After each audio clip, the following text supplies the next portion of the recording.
Good morning, Malacanang Press Corps. Welcome sa regular press briefing ni Presidential Spokesperson Ernesto Abella. Good morning, sir. Good morning. Today is very special. We're featuring one of the truly great statesmen of the nation. We're pleased to have today former Senate President Aquilino Nene Pimentel. He will be sharing with us the salient points on federalism, and this serves as the kickoff for a series of features that we'll be having regarding federalism, which should take about the next several weeks. Ladies and gentlemen, he's known also as the father of the Local Government Code for being the principal author of Republic Act number 7160. Ladies and gentlemen of the Malacanang Press Corps, it gives us great pleasure to welcome Senator Nene Pimentel. Okay na ba ito? Thank you very much, Secretary. And let me go straight to the point. Our proposal for the adoption of the federal system is designed to disperse power, mainly from the central government to the various federal states and therefore also to the local governments composing the federal state. Ilan ang federal states na gusto natin gawin? 12. 5 sa Luzon, 4 sa Visayas, 3 sa Mindanao. Northern Luzon, Central Luzon, Cordilleras, Bicol, at saka Southern Tagalog for Luzon. What about Metro Manila? Metro Manila parang will not be converted into a federal state pero magiging capital ng federal state tulad ng Washington DC. Hindi naman federal state ang Washington DC or New Delhi in India or Kuala Lumpur in Malaysia. So, pagdating sa Visayas, 4 din. Eastern Visayas, Central Visayas, Western Visayas, and the provinces of Mindoro, Palawan, Romblon, at saka Marinduque. Pagdating sa Mindanao, 3. Southern Mindanao, Northern Mindanao, Southern Mindanao, and Bangsamoro. Very important, yung Bangsamoro. Because primarily, the federalization of the country will dissipate the causes of Muslim unrest and speed up the development of the country. So basically yun. Anong mangyari sa presidente? Elected nationally pa rin. Vice Presidente, elected nationally pa rin. Mga senador, by federal state na. Imbes national, federal state na. Ilan ang proposal natin, senador? 6. So if there are 12 federal states, 76 plus Kuampa, Metro Manila, so aabutin ng 80, sabihin, masyado marami yun.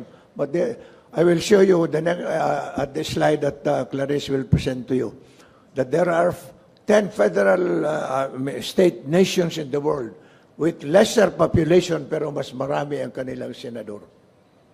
So you keep note of that so that you will have a guide about what we are saying. It's not the number that really counts. It's the thing that the people must be represented fully. Sapagkat yung 24 ng mga senador ngayon, tingnan mo ang nangyari sa nakalipas na halalan, sinong napiling senador? Franklin Drilon lamang, na taga Visayas, walang iba. Wala taga Eastern Visayas, wala taga Central Visayas, wala taga Mindoro, Palawan. Sa Mindanao, 3 lang ang senador doon. Si Mig Subere, ayaw ko kilala ba niyo si Coco Pimentel, at saka yung pangatlo, si pangalan nito, Pacquiao. But Coco Pimentel and Mig Subere come from Northern Mindanao. Then Mig Subere only from South Cotabato, if I'm not mistaken. The rest of Mindanao, wala pong representation sa Senado. That is why it's better na they should be elected by federal state. What about the congressmen and the local government? Pareho lang, no change. So basically, yun na po ang gusto kong may share sa inyo. And then I'm open to any questions. All right. Open to questions, please. May questions, MPC, about federalism? Joseph Morong. Sir, for both, no? Good morning, sir. Na yung pong commission that the President is thinking of creating, ang sabi may mga names na po, would you be able to reveal the names that the President has for the position, for the 25 members of the commission that will study our shift to federalism? Hindi ko ganong, at 83, medyo bingi na ako, ha? I want you to know that. So I have to, Oo. Now, regarding the 25-man commission, wala naman akong official communication except what my secretary here would tell me. Pero I am ready to serve in whatever capacity. Kung saan ako makakatulong, I will do that. Total, sabi ni siya pa, hangtod sa ngilit sa lubnganan until the graveside, we should devote our time to help our people. So were you offered the chairmanship of the commission? Ano na? Were you offered the chairmanship? Were you offered the chairmanship? No, not really. I mean, yun naman ay nasa kamay ng Pangulo yun. Let him decide that. What is more important is that yung mga tao na mapili niya, makakatulong. That's the most important thing. It's not the position. Question, MPC? Laila Salaveria? Good morning, Senator Pimentel. Sir, do you have a timeline on when you intend to complete all this? A time frame? Well, actually, I heard from the President's pronouncements lang, I have not talked with him personally, that he wants this done originally within the first 2 years of his presidency. So that pagkatapos on the third year, implementation na. Pero mukhang medyo mahirap siguro yung time frame na yun because you have already spent 1 year na, di ba? And then, so palagay ko, abutin pa ng 3 taon sa kanyang term limit. At ang ayaw ko lang doon sa sinasabi ng Pangulo, sabi niya, he will resign after that. Huwag siyang mag-resign. He should stay on and implement it para makita ng tao may maganda pala talaga ito. And it will take a man who believes in it para maisulong. Otherwise, kung sino-sino lang dyan ang mag-implement, baka wala sa puso nila. Sir, to shift to federal government, we will need to change the Constitution. Sir, are you concerned that, because when we open the Constitution to changes, other provisions could also be amended. So are you concerned that this could complicate the process? Now, if I got your question right, number one, the President's parang thrust ngayon, iwan na sa Constituent Assembly, yung pagbabago ng saligang batas. Now, yung iba nangangamba na maraming magandang provision sa old Constitution, baka madamay. Well, let us make it clear na as far as I'm concerned, ang gusto kong may pasok yung struktura ng federalismo. Kung merong additional benefits na gusto ni President Digong maisingit for the good of the country, why not? Pero yung mga good provisions dyan, for example, sabihin na natin yung Commission on Elections, yung ibang mga commission dyan who are performing their duty, yan, ayun. But most of what's going to happen will depend on the intention of the President because he is the guiding principle, you might say, on this effort to revise the Constitution. Thank you. MPC questions? Joseph. So with regard to the BBL and the MILF, no? Yes. The BBL envisions a specific type of regional government, no? In terms of relationship with the central and then the autonomous region.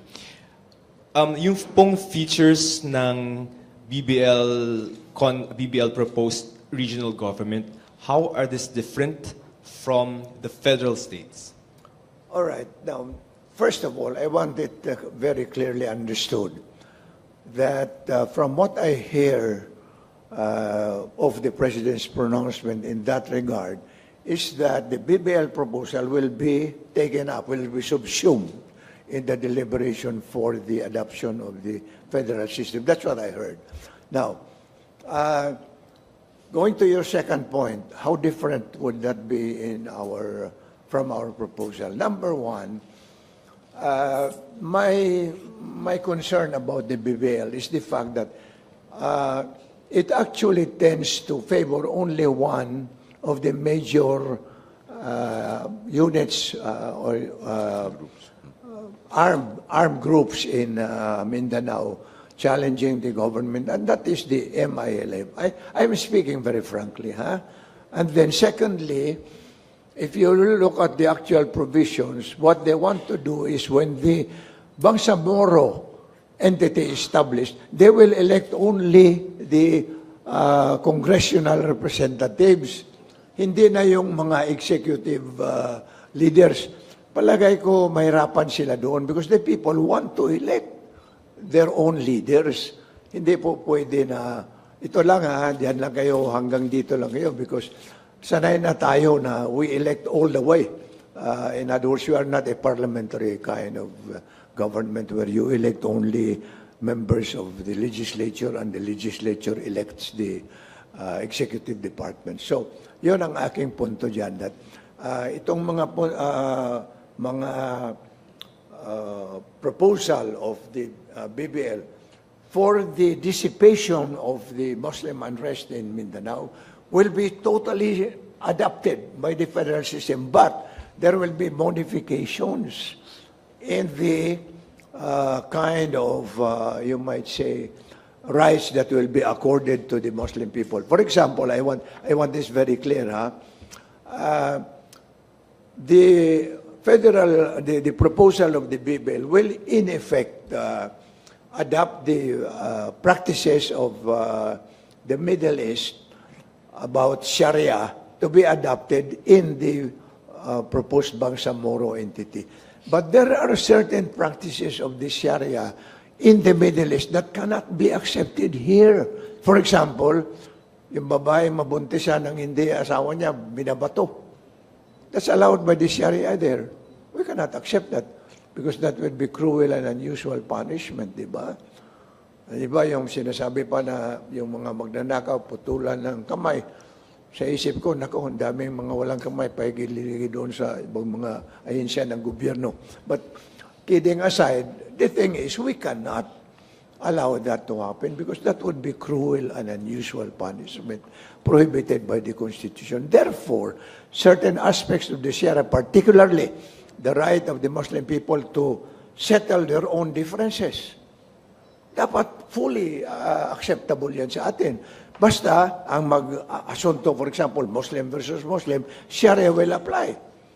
Kung Kristiyano versus Muslim, national law will apply. Lumad versus Muslim, national law will apply. Sir, do I take it to mean the BBL or the Bangsamoro entity as proposed in the BBL may run into conflict with our federal state concept? Well, as a matter of fact, if you look at it now, we are not yet a federal state. Correct, sir. Meron ng kaibahan because they want to establish a federal system in that particular part of the country, which will be very awkward, to say the least, that we have a national, you might say, system where we are following a presidential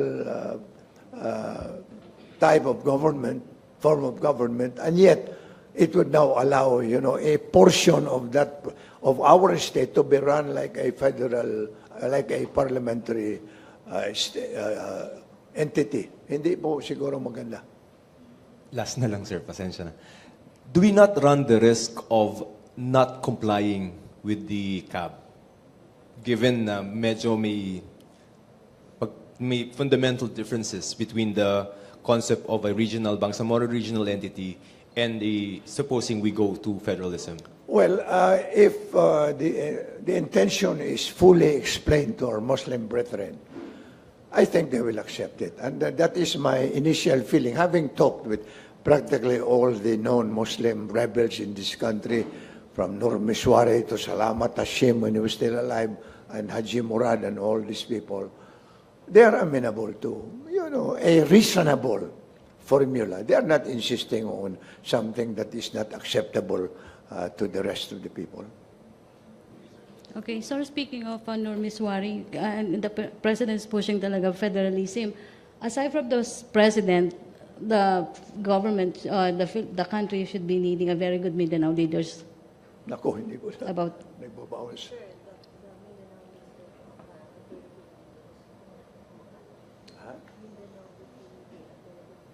Well, we already have a very good leader from Mindanao. So, in other words, whether we shift to a federal system or not, we depend to a large extent, on the present leadership of President Digong to push forward this kind of an idea. That's exactly why I said earlier na kung ma-adapt na itong federal system within the first 3 years of his incumbency, huwag siyang mag-resign. That's what I'm saying. He should go ahead and implement this process so that the people will say na ayos pala. okay. MPC, question about federalism. P, federalism. Pia, other issue na. Good morning, sir. Sir, are you open to answering questions about another issue? Specifically, sir, the suggestion of the President for Congress to craft a law that would grant immunity to the Marcoses in exchange for the return of some of their wealth. Marcos. You're yeah. talking now about the Marcos wealth? Yes. Sir, Okay. could you just enlighten us on what the President might have meant by this? Yes. Now, that alone, that the President wants a law to be adopted, is a sign that he does not want to decide it on his own. Because otherwise, he's already in power. And our people should realize that considering the realities of politics, I am sure that I may, for example, must have supported President Digong during during his running for the presidency. But even that, you can see the hesitancy of the President to say, oh, I will decide this thing on my own. Mas maganda na mayroon talagang batas tungkol dyan. And may dagdag ko na rin lang sapagkat when I was chairman of the Blue Ribbon Committee several years ago, before you were born, we were already talking about this return of the Marcos wealth. And what I wanted really to do is to be able to pinpoint the exact location of the different depository banks of the Marcoses. Sapagkat ang nangyari noong when I was chairman of the Blue Ribbon, may information kami na, oy, may deposito dito sa bangkong ito. Puntahan namin yung bangko, wala na, nakalipat na sa iba. So unless we are certain just exactly what is the full amount of the Marcos wealth that we are talking about, mahirapan siguro na piecemeal ang trust of the government because that will not put a closure to the whole issue. Sir, to what extent would this law affect the current cases against the Marcoses? Ano daw?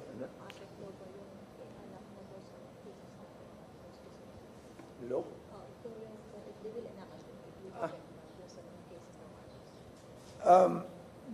Well, number one, yung law na that you mentioned, that to my mind is necessary. Okay. Now, who's going to implement that law? And the President, I think we have full trust in his capacity to do that. And if for example, he is hesitant to do it, then I don't know what is the status of PCGG now. I really have no idea. Because the PCGG was created precisely to recover the Marcos wealth. At kung mapagtiwalaan pa ni President Digong yung mga namamahala sa PCGG, then probably the better way would be for them to handle it. Kung hindi na itong mga taong ito does not have his confidence, then he is, as President, he has the right to appoint the new members of that body who can really recover the Marcos wealth for the benefit of the people. Sir, can you just confirm if granting immunity would require the Marcoses to admit any guilt before this could happen? Well, yung tungkol sa immunity, that will depend on the outcome of the negotiation for the return of the Marcos wealth.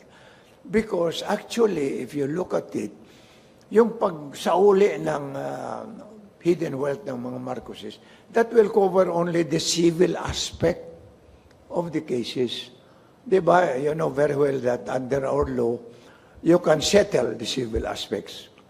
Pero yung criminal aspect, ibang usapan yun. Depende sa prueba.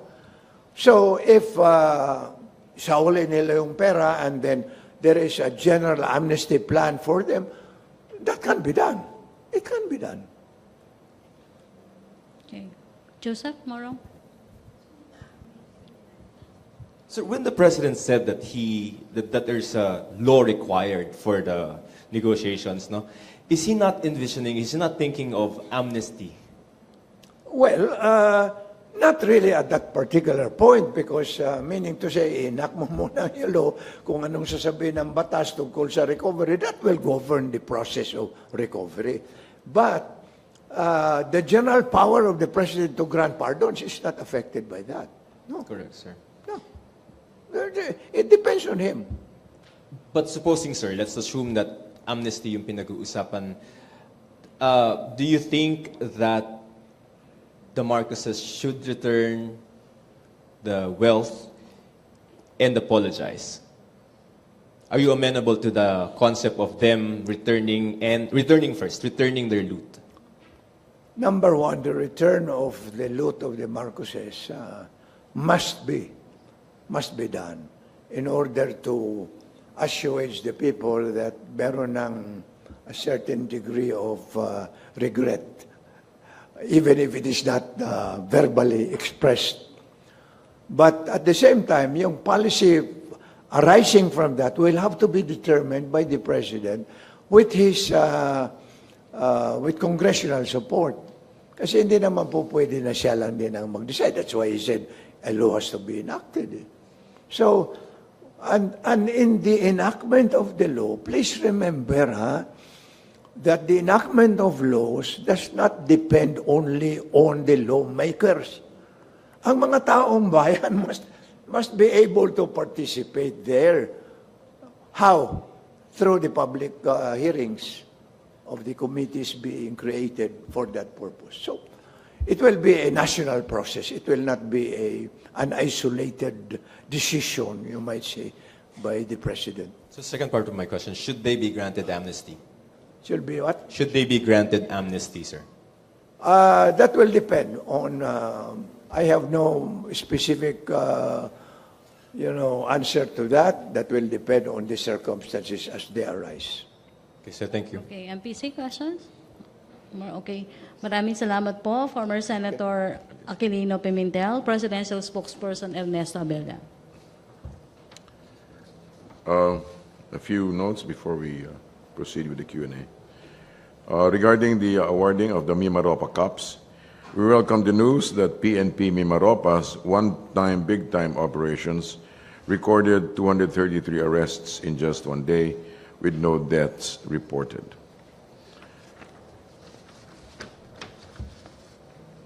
Regarding Reynaldo de Guzman, it is with profound dismay that we regard the disturbing death of 14-year-old Reynaldo de Guzman. The National Bureau of Investigation has already been ordered to conduct a thorough investigation and case build-up over the killing of the young boy Reynaldo. We call on authorities to bring the perpetrators of this suspicious crime to justice.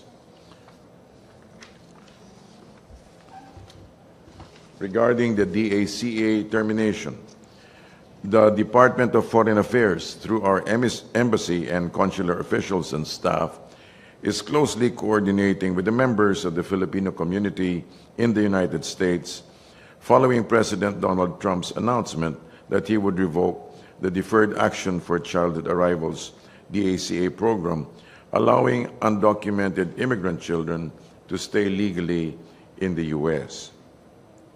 We will provide assistance through the use of the Assistance to Nationals Fund and the Legal Assistance Fund to Filipinos who may end up getting deported as a result of Washington's decision.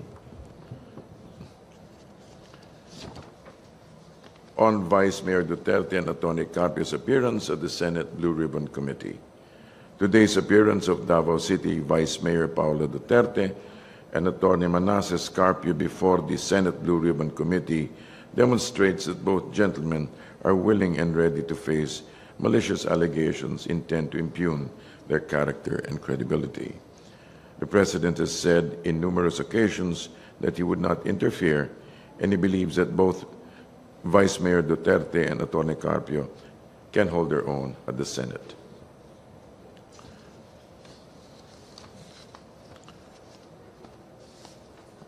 Also, as of 7 p.m., September 5, 2017, enemies killed 649, or an increase of 8. No change for civilians killed nor rescued. No change for firearms recovered. Buildings cleared, 8. And as of September 4, another 8. Regarding the status of cash donations, for the Marawi AFP casualties, 38,098,853 and 23 centavos. Marawi IDPs, 963 and 4,500.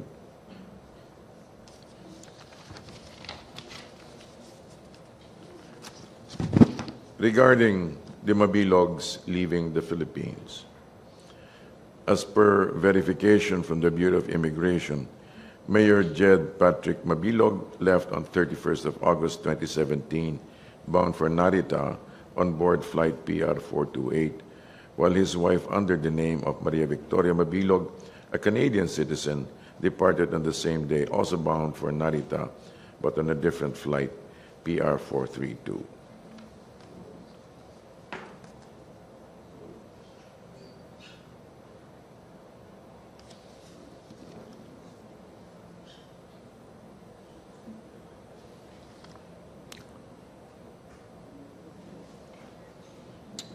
All right. A short statement from the DOJ. The DOJ is still verifying the reports regarding the members out of the country.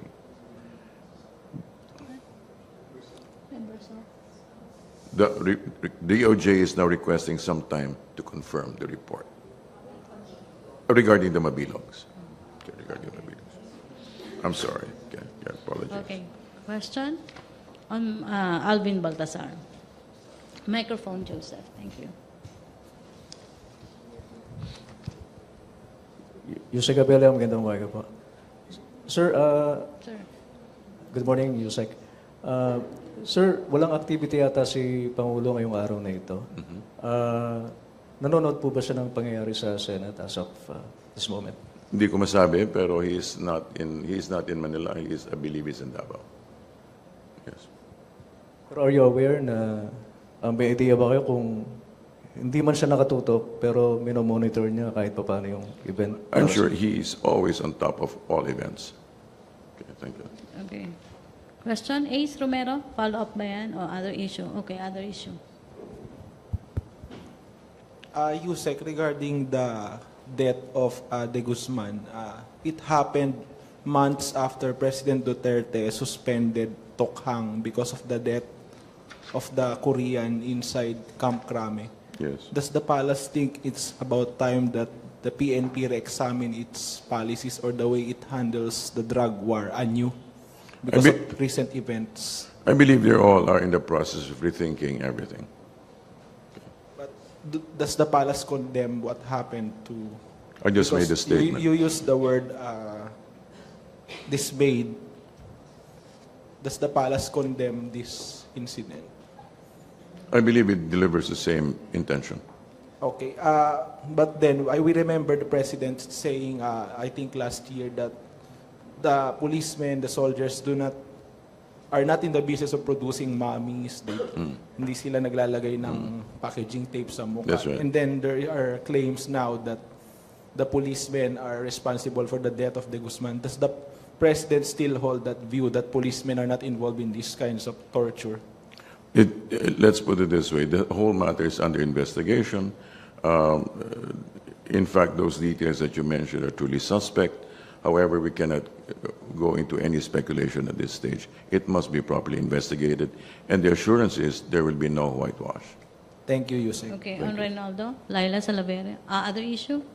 Wala nang follow-up sa Reynaldo de Guzman? Okay, Laila Salaver. Joseph Moro. Yes, sir. In 1 month's time, we have 3 young persons being killed by police. Si Kian, and then we have si Carl, and then we have Rinaldo. Yes. Are we not worried that these things are happening? We're very concerned. How do we stop this from happening? Let's leave it to the proper agencies to regard it, to address the matter. Okay, Thank you. follow-up, Mia? Sir, earlier you mentioned that we are in the process of rethinking everything. Could I just clarify, what are you rethinking, and what would be the outcome of this? Have there been any concrete discussions on actually doing over the whole The drug war? fact, for example, the fact that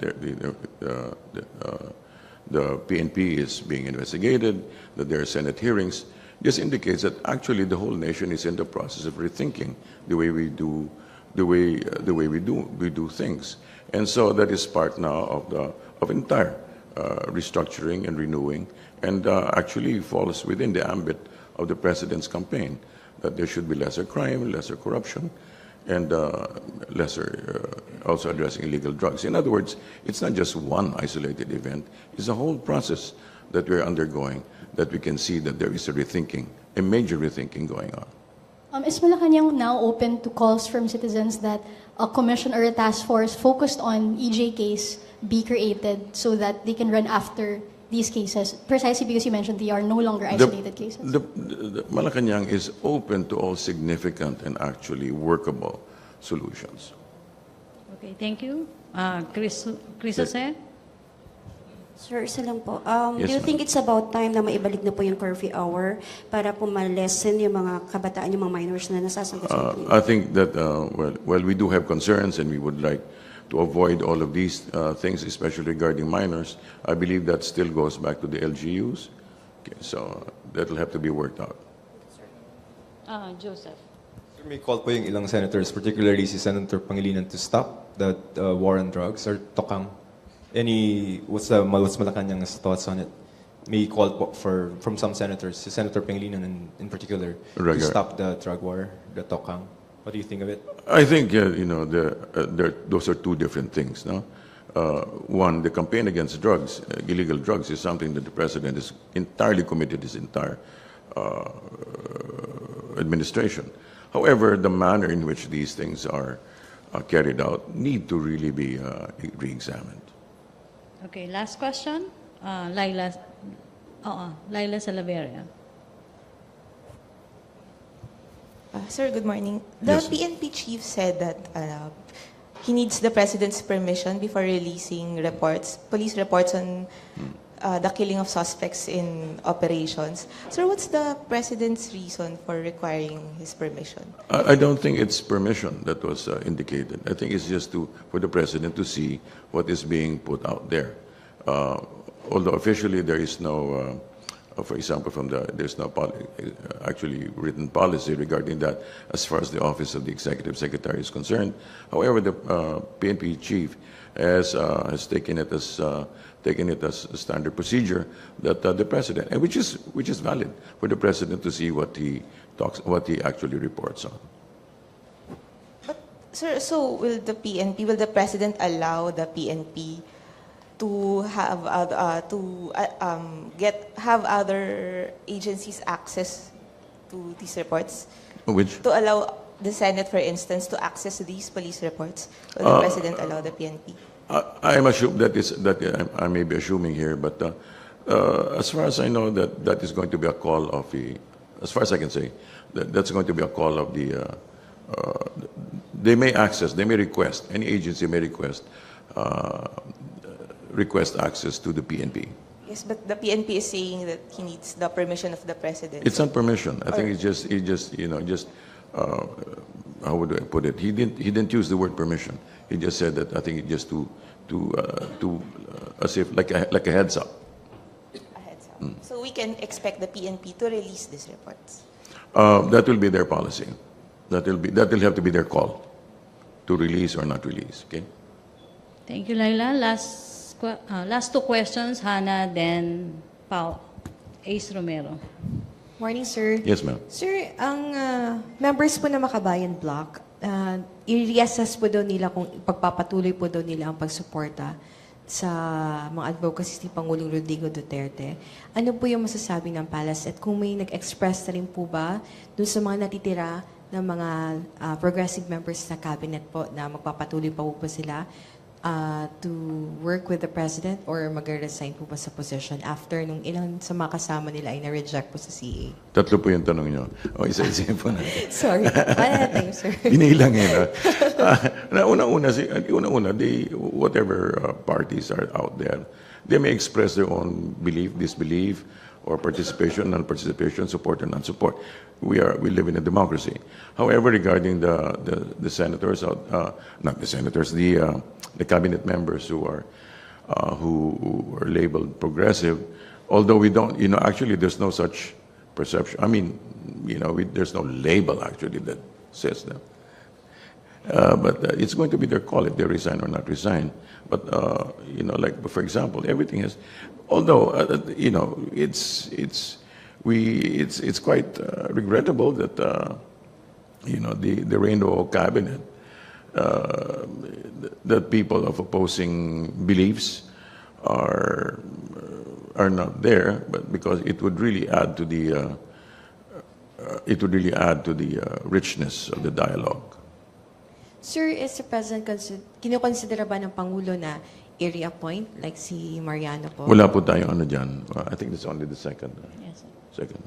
Thank you, sir. Okay, sir, pero may OIC na daw po ba sa DAR ngayon? OIC po ng DAR. OIC. We can check. Wala pa po. Okay, thank you. Follow-up, Micah. Follow-up muna, Maricel Halili. Sir, just to follow up on the decision of CA on Secretary Mariano. Yes, ma'am. Sir, following yung magkakasunod na pagkaka-reject doon sa mga progressive members of the cabinet, does it have something to do with the issues on NPA? Well, those are not the reasons raised during the statements made by the Commission on Appointments. They simply pointed out that there were certain factors that led to their being rejected by the COA. It did not make reference to NPA or to the movement of the CNN. I mean, Communist Party of the Philippines, NPA, blah, blah, blah. But how about the palace or allegations, the support given by Secretary Mariano to armed struggles? Well, we respect the decision of the CA. But if the palace, sir, do you... We cannot speculate on the matter. Okay. Okay, thank you, sir. Okay, Laila? Sir, how would you describe the status of the administration's relationship with the left? Does the administration still consider them as allies? How do you put it? It's complicated. No, I mean, I'm just no. The president continues to be open. And I believe, continues to be open. However, there must be an agreement on both sides. When you say left, that's a very broad label covering just about everybody, from the cabinet secretaries to all the way to those who are in the field. So, if we are going to work together, then there must be some form of agreement. And apparently, at this stage, it's a little bit, in the words of Mr. Moron, complicated. So how about in your own words? My own words, complicated. Okay, thank you. Last question, Ace Romero. Yusek, regarding the ongoing Senate hearing on smuggling, Senator Trillanes tagged Davao City Vice Mayor Paulo Duterte as a member of a drug triad. What is the palace statement on this? It's pretty drastic. So it's not true. No, I'm saying that those are very serious allegations, and he needs to have some pretty substantial evidence to support that statement. Thank you, Yusek. Okay, thank you, Presidential Spokesperson Ernesto Abella. Thank you, former Senate President Aquilino Nene Pimentel. Thank you, Malacanang Press Corps. Back to our main studio, Radyo Pilipinas and PTV.